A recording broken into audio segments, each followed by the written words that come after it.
Assalamualaikum warahmatullahi wabarakatuh. Berjumpa kembali dengan saya pada pelajaran ini, yaitu pelajaran pendidik agama Islam dan budi pekerti materi fikih dengan tema sholat duha. Sebelum itu saya akan memperkenalkan terlebih dahulu. Nama saya Mubarak SPDI, Sekolah SDN Pulau Gebang 07, Jakarta Timur.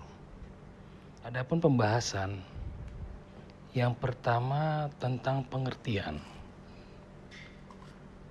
Yang kedua, dasar hukum sholat duha. Yang ketiga, tata cara sholat duha. Yang keempat, waktu pelaksanaan sholat duha. Yang kelima, jumlah rakaat sholat duha. Yang keenam, sholat duha berjamaah. Yang ketujuh, doa setelah sholat duha. Yang kedelapan, hikmah ketentuan sholat duha. Dan yang terakhir, kesimpulan. Baiklah, yang pertama, pengertian sholat duha. Bahwa sholat duha merupakan salah satu sholat sunnah yang dilaksanakan pada waktu duha atau pagi hari, di mana ketika matahari mulai naik kurang lebih 7 hasta sejak terbitnya hingga menjelang zuhur. Sholat duha baik dilaksanakan di awal waktu maupun di akhir waktu, dan pelaksananya tidak jauh berbeda dengan sholat fardu, dan pada umumnya dan dilakukan minimal 2 rakaat. Dan juga sholat duha sendiri merupakan salah satu sholat sunnah yang sangat dianjurkan karena memiliki banyak manfaat dalam kehidupan sehari-hari yang dibahas dengan lengkap dalam buku Mi'rajul Mu'minin, Mujaz Sholat Duha. Berikutnya, dasar hukum sholat duha. Ada ulama 4 mazhab sepakat bahwa sholat duha hukumnya sunnah. Bagaimana dalilnya? Bismillahirrahmanirrahim. Yusbihu ala kulli salam. Yusbihu ala kulli salama min ahadikum sodaqatan faqallu tasbihatin sodaqah wa qallu tahmiyatin sodaqah wa kullu tahliyatin sadaqah wa kullu takbiratin sadaqah wa amran bil ma'ruf sadaqah wa nahyan 'anil munkar sadaqah wa yazi'u min zalik raq'atani yarkahuhuma minad duha. Yang artinya, di pagi hari ada kewajiban bagi seluruh persendian kalian untuk bersedekah. Maka setiap bacaan tasbih adalah sedekah. Setiap bacaan tahmid adalah sedekah.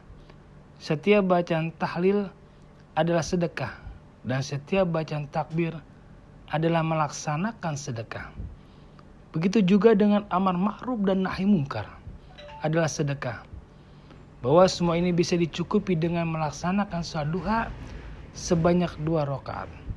Hadis riwayat Muslim.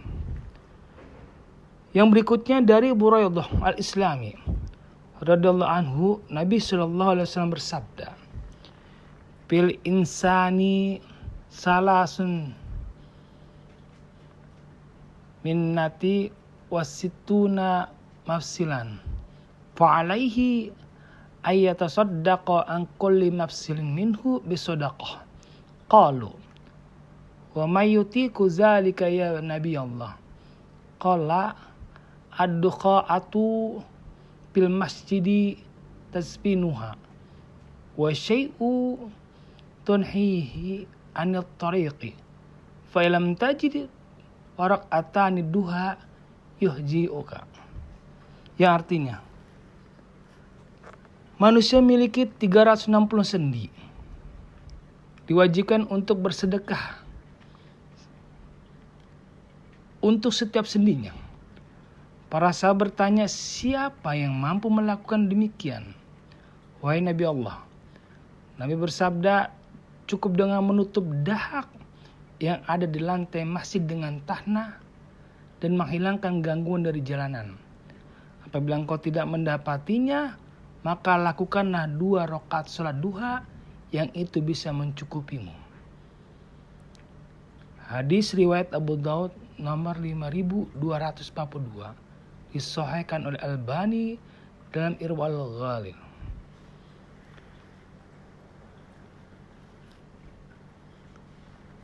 Berikutnya yang ketiga, hadis dari Abu Darda radhiyallahu anhu. Bismillahirrahmanirrahim. Awsani habibi bisalasi lan ada'ihinna ma ishtu. Bisyami salasati ayyam min kulli syahrin. Wa salati duha wa alla anama hatta utir. Yang artinya, kekasihku Rasulullah SAW mewasiatkan aku untuk tidak meninggalkan 3 perkara selama aku masih hidup. Yang pertama, puasa 3 hari di setiap bulan. Yang kedua, sholat duha. Dan yang terakhir, tidak tidur sampai aku sholat witir. Hadis riwayat Muslim nomor 722. Yang keempat, hadis yang mirip juga diriwayatkan dari Abu Hurairah radhiyallahu anhu, ia berkata, Ausani khalili sallallahu alaihi wasallam bisalasin. Siyami salasati ayyam min kulli syahrin wa raq'ati duha wa an utira qabla an arqada. Yang artinya, kekasihku Rasulullah SAW mewasiatkan aku 3 perkara. Pertama, puasa 3 hari di setiap bulan, 2 rakaat sholat duha, dan yang terakhir sholat witir sebelum tidur. Selanjutnya yaitu tata cara sholat duha. Yang pertama, kita niatkan, yaitu dengan niat dalam hati bersamaan dengan takbiratul ihram. Yang berikutnya membaca doa iftitah, sama seperti kita menjalankan sholat fardu. Yang berikutnya membaca surat Al-Fatihah. Lalu berikutnya membaca salah satu surat dalam Al-Quran. Lebih diutamakan untuk membaca surat As-Sams pada rakaat pertama, kemudian surat Al-Lail untuk rakaat kedua. Lalu ruku dengan membaca Subhana Rabbiyal Azimi wa bihamdi sebanyak 3 kali. Dan iktidal dengan membaca Sami Allahu liman hamidah. Dan melakukan gerakan sujud pertama dengan bacaan Subhanallah Rabbil A'la wa bihamdi sebanyak 3 kali. Lalu duduk di antara 2 sujud dan membaca bacaannya. Lalu sujud kedua dengan bacaan yang sama seperti sujud pertama. Serta bangkit dan melaksanakan rakaat kedua sesuai yang dilakukan pada rakaat pertama. Berikutnya tasyahud akhir dengan posisi duduk tawarruk dan yang terakhir salam. Lalu waktu pelaksanaan dan jumlah rakaat bagaimana? Adapun waktu pelaksanaan sholat duha adalah dari awal meningginya matahari sampai sebelum masuknya waktu zuhur. Bagaimana abdolnya? Yaitu abdolnya pada saat baiknya 1/4 siang, di saat matahari sangat panas, yakni sekitaran pukul 9 sampai pukul 11. Di saat meninggi dan memanas, di situ waktu terbaik untuk mengerjakan sholat duha. Dan bilang rakaat, bahwa pendapat pertama mengatakan maksimal 8 rakaat. Jumlah rakaat maksimal 8 rakaat ini dipilih oleh mazhab Maliki, Syafi'i, dan Hambali. Dan dalil yang digunakan adalah hadis Ummi Hani radhiyallahu anha bahwa Nabi SAW memasuki rumahnya ketika Fatu Makkah dan beliau sholat 8 rakaat. Hadis riwayat Bukhari dan Muslim. Pendapat berikutnya yaitu maksimal 12 rakaat. Bahwa jumlah 12 rakaat ini merupakan pendapat mazhab Hanafi. Salah satu riwayat dari Imam Ahmad dan pendapat lemah dalam mazhab Syafi'i. Pendapat yang terakhir yaitu tidak ada batasan jumlah rakaatnya atau bisa sebanyak-banyaknya. Dan pendapat ini yang dikuatkan oleh Imam As-Suyuti dalam Al-Hawi. Lalu bagaimana perbedaan antara sholat munfarid dan sholat berjamaah? Yang pertama, sholat sunnah. Yang utama adalah sholat yang sunnah dilakukan secara munfarid atau sendiri, dan lebih utama lagi dilakukan di rumah. Sebagaimana sabda Nabi SAW, "Fasallu ayuhan nas fi buyutikum, fa inna abdullah sholati sholatul mar'i fi baitihi ilal maktubah." Yang artinya, hendaklah kalian manusia melaksanakan sholat sunnah di rumah kalian, karena sebaik-baik sholat adalah sholat seseorang di rumahnya kecuali sholat wajib. Hadis riwayat Bukhari nomor 731. Yang kedua, terdapat sholat sunnah tertentu yang disyaratkan secara berjamaah seperti sholat tarawih. Yang ketiga, sholat sunnah selain itu seperti sholat duha dan sholat tahajud lebih utama dilakukan secara munfarid dan juga boleh dilakukan secara berjamaah, namun tidak rutin atau tidak terus-menerus, akan tetapi kadang-kadang. Dan yang terakhir, jika memang ada maslahat untuk melakukan sholat sunnah secara berjamaah, seperti untuk mengajarkan orang lain, maka lebih diutamakan dilakukan secara berjamaah. Berikut doa setelah sholat duha. Bismillahirrahmanirrahim. Allahumma innad duha'a duha'uka wal baha'a baha'uka wal jamala jamaluka wal quwwata quwwatuka wal qudrata qudratuka wal ismata ismatuka.